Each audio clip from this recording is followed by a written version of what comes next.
నవ్విపోదురుగాక నాకేటి సిగ్గు అని ఓ సామెత ఉంది.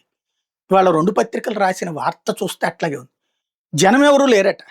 కానీ బొళ్ళడ్డం పెట్టి జనం ఉన్నట్టు బిల్డప్ ఇచ్చారట. జ్యోతోడు రాస్తాడు.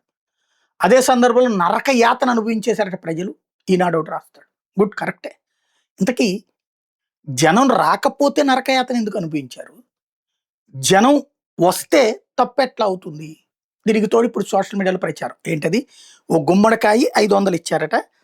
కొంతమంది జే బ్రాండ్ అంటే మరి అదేందో ఇప్పటికి కూడా అమ్ముతున్నట్టున్నారు. జే బ్రాండ్ 180 ml వాటర్ ప్యాకెట్ ఒకటి, 99 రూపాయల పలావ్ ప్యాకెట్ ఒకటి, 500 రూపాయల దారి ఖర్చులు ఇచ్చారట.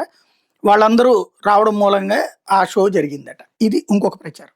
ఇంతకీ ఎవరిచ్చినట్టు అది? జగన్ లైన్‌లో పంచుతూ వెళ్ళాడు అక్కడి నుంచుని. అది వీళ్ళు కిటికీల్లో నుండి చూసారా? లేదు. ఇక్కడ నాయకులు పాపం అంబటి రాంబాబు జైల్లో ఉన్నాడు. వాళ్ళ పిల్లలు డబ్బులు పంచడానికి అంత సీన్ లేదు. అంత ఆర్థిక స్తోమత కూడా లేదు. ఎందుకంటే కనీసం ఒక 30,000 మంది వచ్చుంటారు. 30,000 మంది ఇంటూ రూ. 500 ఇవ్వాలంటే ఎన్ని కోట్ల రూపాయలు కావాలి? వీళ్ళు చెప్పిన గుమ్మడికాయలు, బిర్యానీలు ఎన్ని కావాలంటే ఎన్ని కోట్ల రూపాయలు కావాలి? ఇవాళ ఎన్నికలు లేవు.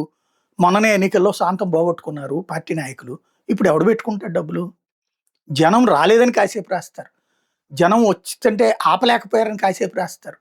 పాపం అసలు వీళ్ళని చూసి జాలిపడాలో, బాధపడాలో అర్థం కాదు. ఇంకొకటేంటంటే జగన్ వచ్చినప్పుడు మాత్రమే జనం నరకయాతన పడతారు ట్రాఫిక్ అడ్డం వచ్చేసి. చంద్రబాబు వస్తే ఏ ప్రాబ్లం ఉండదు. అంటే చంద్రబాబుకి అంత జనం తక్కువ వస్తారా? రెండోది పవన్ కళ్యాణ్ వస్తే చాలా ప్రశాంతంగా జనం ఉంటారు. రోడ్డు మీద నుంచి పవన్ కళ్యాణ్ వస్తుంటే ఆకాశం నుంచి జనం తిరుగుతారు.